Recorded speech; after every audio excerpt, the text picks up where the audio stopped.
He began to put on the brakes. We're stopping, called Thomas.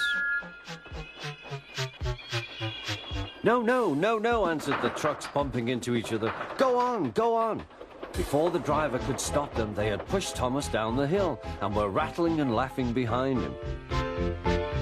Poor Thomas tried hard to stop them from making him go too fast. Stop pushing, he hissed, but the trucks took no notice. Go on, they giggled in their silly way.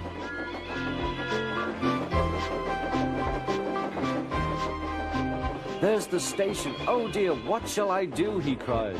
They rattled straight through and swerved into the goods yard. Thomas shut his eyes. I must stop.